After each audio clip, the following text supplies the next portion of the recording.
Halo teman-teman, kembali lagi di Erni Winarti Channel.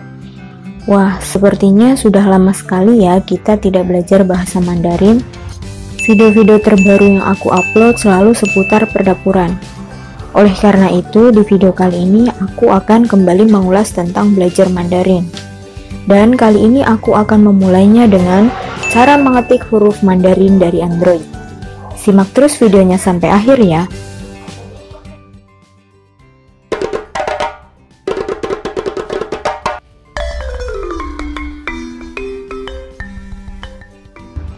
Menulis karakter Mandarin dari HP ada dua cara, yaitu yang pertama menggunakan pengetikan Zhuyin dan yang kedua menggunakan pengetikan Pinyin.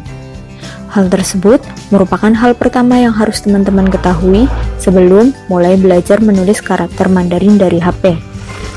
Teman-teman bisa lihat dalam tabel, inilah perbedaan pengetikan Zhuyin dan Pinyin.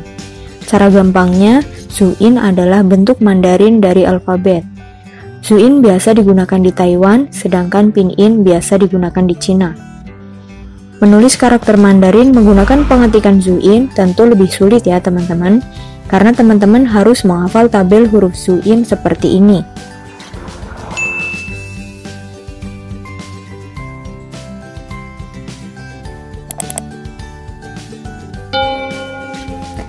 Yang kedua yang harus teman-teman ketahui adalah Pinyin itu sendiri. Teman-teman silahkan perhatikan gambar. Nah, paling atas teman-teman pasti sudah tahu inilah karakter Mandarin. Karakter Mandarin dibagi menjadi dua, yaitu Mandarin tradisional, ini yang biasa digunakan di Taiwan, dan Mandarin sederhana yang biasa dipakai di Cina dan di seluruh dunia. Jadi, sebetulnya jika teman-teman memilih ingin mempelajari salah satunya saja, aku sarankan untuk mempelajari yang Mandarin sederhana. Karena Mandarin yang nanti digunakan di Indonesia adalah Mandarin yang sederhana. Loh, bukannya sama saja, bedanya cuma sedikit kok. Memang, tapi jangan salah, aku biasa pakai Mandarin tradisional. Tiba saatnya baca Mandarin sederhana, kesusahan dong. Jadi paling bagus sih pelajari dua-duanya ya teman-teman. Jadi di Taiwan oke pakai tradisional, nanti pulang Indo juga siap, sudah berbekal Mandarin sederhana. Tapi pilihan ada di masing-masing. Ada yang memilih belajar tradisional karena lah kita kan di Taiwan pakainya tradisional. Boleh. Ada yang memilih pakai sederhana karena merupakan Mandarin yang dipakai internasional. Ada juga yang belajar dua-duanya. Ini juga boleh. Sebenarnya, baik Mandarin tradisional dan sederhana, banyak yang karakternya sama. Seperti contoh ini. Dari 5 karakter yang ditampilkan, hanya ada 1 karakter yang berbeda. Kemudian bawahnya merupakan ejaan dari karakter Mandarin di atasnya. Nah, ejaan inilah yang dinamakan Pinyin. Ejaan dengan pengucapan sangat berbeda, dan yang kita pelajari di PJTKI adalah pengucapannya saja alias bahasa mulut. Jadi untuk belajar Pinyin, teman-teman bisa melakukannya secara mandiri ya. Banyak kok platform belajar Mandarin di internet. Nah, baik pengetikan dengan metode Zhuyin ataupun pengetikan Pinyin, kuncinya tetap sama, kita harus paham dan hafal Pinyin. Selanjutnya yang ketiga, aplikasi yang harus kita punya. Ada Zhuyin Keyboard untuk teman-teman yang ingin belajar mengetik dengan pengetikan Zhuyin. Biasanya jika HP yang teman-teman gunakan beli di Taiwan sudah langsung ada di settingan HP tanpa mendownload aplikasi ini. Kemudian ada Pinyin Keyboard, ini untuk teman-teman yang ingin belajar mengetik dengan pengetikan Pinyin. Kemudian yang terakhir ada Google Terjemahan. Biarpun menurutku Google Terjemahan kurang oke untuk menerjemahkan satu atau beberapa kalimat sekaligus, tapi Google Terjemahan merupakan aplikasi yang wajib dimiliki untuk pemula belajar Mandarin. Ini juga bisa dipakai untuk kita memperdalam Pinyin kita, untuk mencari tahu karakter Mandarin tradisional atau sederhana, dan tentunya untuk menerjemahkan karakter yang tidak kita ketahui. Langkah selanjutnya yaitu settingan handphone. Klik pengaturan, cari manajemen umum, bahasa dan input, kemudian klik keyboard default. Kemudian di situ ada macam-macam keyboard yang sudah terinstall di HP. Nah, ini contoh yang sudah lengkap, ada 2 keyboard, Pinyin dan Zhuyin. Selesai, kita siap untuk mulai belajar mengetik. Nah, di sini aku akan ambil satu contoh kalimat yang sering didengar, yaitu dia sudah tidur. Dia sudah tidur dalam bahasa Mandarin adalah 他睡觉了。 Teman-teman bisa perhatikan karakter Mandarinnya. Perbedaan Mandarin tradisional dan Mandarin sederhana.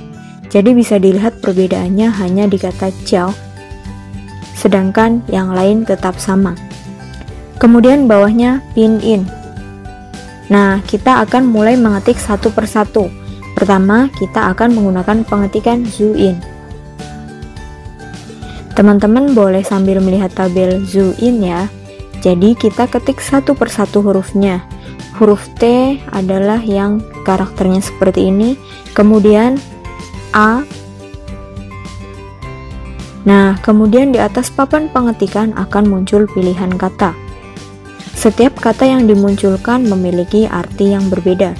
Jangan sampai salah memilih. Karakter pertama artinya dia laki-laki. Kemudian yang selanjutnya dia perempuan. Kemudian dia untuk benda maupun dia untuk hewan juga berbeda. Oleh karena itu, teman-teman harus setidaknya memahami masing-masing karakter. Kita pilih yang dia laki-laki. Kemudian kata selanjutnya di sini tertulis pinyin adalah SHUI. Kemudian kita masukkan satu persatu hurufnya. Nah, ini bagian susahnya menggunakan Zhuyin. Selain harus hafal setiap karakter ini, terkadang ada yang kasusnya seperti ini. SHUI bukan diketik dengan huruf SH plus U plus I, melainkan SH plus U plus EI. Baru akan ketemu pilihan kata terlampir.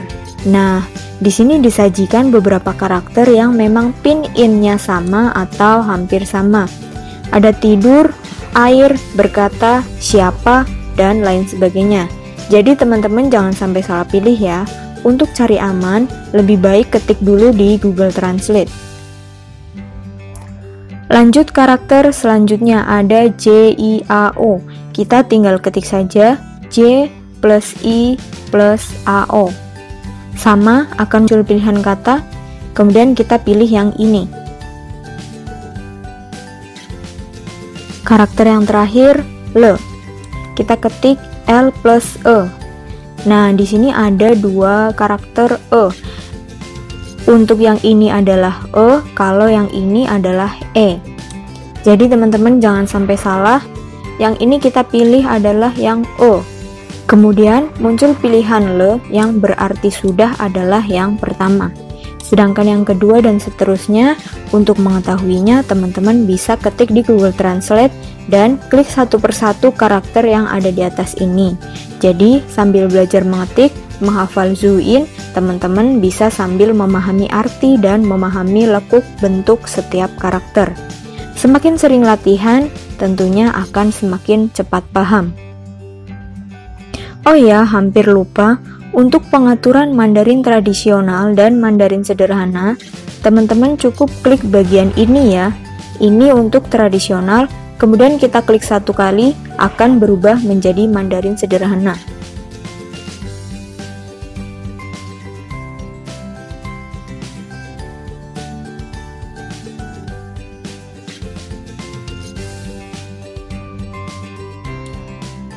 Susah? Iya, susah. Nah, kemudian kita beralih ke cara pengetikan yang lebih mudah, yaitu menggunakan pengetikan pinyin. Jangan lupa kita rubah dulu pengaturan pengetikannya. Bisa seperti cara yang ada di tayangan sebelumnya, bisa juga langsung pencet pengaturan dari sini, klik change input method, muncul pilihan, dan kemudian klik pinyin. Sudah, mari menuju langkah pengetikan. Dengan kalimat yang sama seperti sebelumnya, kita cukup mengetikkan huruf pinyin-nya di keyboard, TA, kemudian muncul pilihan. Kita pilih, Kemudian selanjutnya ada SHUI. Kita langsung klik apa adanya SHUI.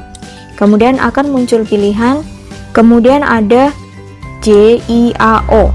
Langsung pilih yang ini, terakhir LE dan pilih yang ini. Mudah sekali bukan pengetikan menggunakan metode pin-in, tapi tetap ya, teman-teman harus bisa membedakan karakter mana yang dibutuhkan. Dia perempuan atau laki-laki, kemudian mana yang artinya tidur, mana yang artinya air, siapa, dan lain sebagainya. Nah, kemudian untuk merubah settingan dari Mandarin tradisional ke Mandarin sederhana, teman-teman tinggal tekan lama di simbol emoticon ini, nanti akan muncul seperti ini. Teman-teman klik gambar pengaturan, klik setelan masukan, klik masukkan. Pada bagian Cina aksara tradisional, teman-teman klik matikan di sini. Selesai, nanti aksara yang teman-teman ketik sudah otomatis merupakan aksara sederhana.